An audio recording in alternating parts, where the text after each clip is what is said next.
I was down in the kitchen making a meal of it, and Jan was up in bed being a poet, scribbling between the sheets.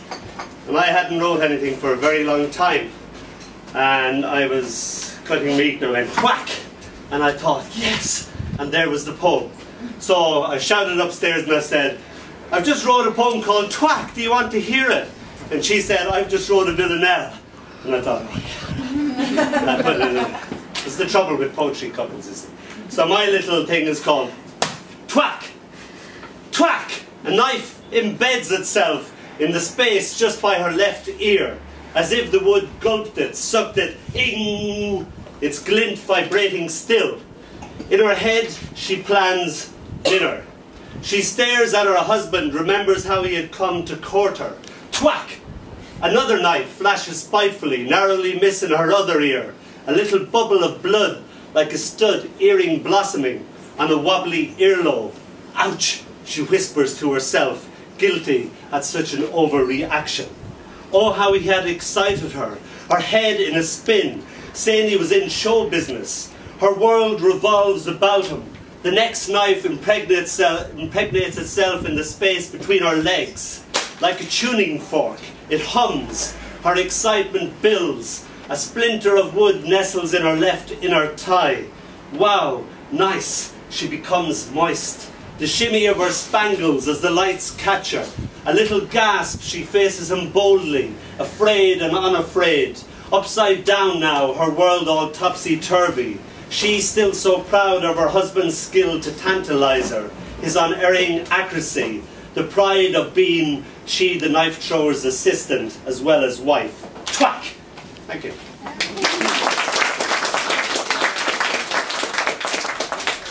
This is the well-known story of Samson and Rapunzel. Samson wandered out of the Bible into the nearest fairy tale, which just happened to be Rapunzel. Rapunzel.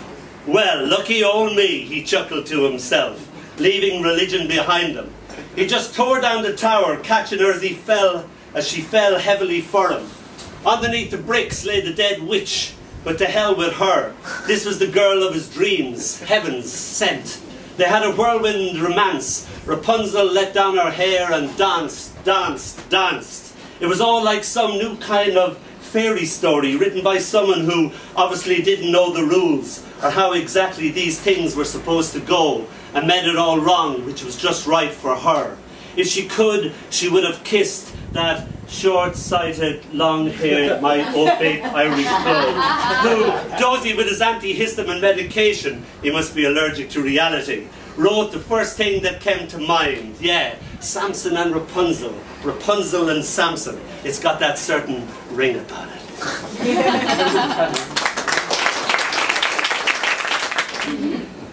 This is about, it's called How We Almost Didn't Survive Our 2-month Anniversary. We went down to Bude. Her dad lives in Bude. So we went down to Bude on our 2-month anniversary. So this is how we didn't nearly get past that mark, but we did. Nude in Bude, our bedroom like a stage set that we strut our stuff upon, imbued with superhuman passion, desire setting fire to our loins, our somewhat energetic lovemaking sees us advance inch by sexy inch down centre stage, each stroke moving the bed unknown to us, until we collide head-on with the wardrobe. We have roamed halfways across the room.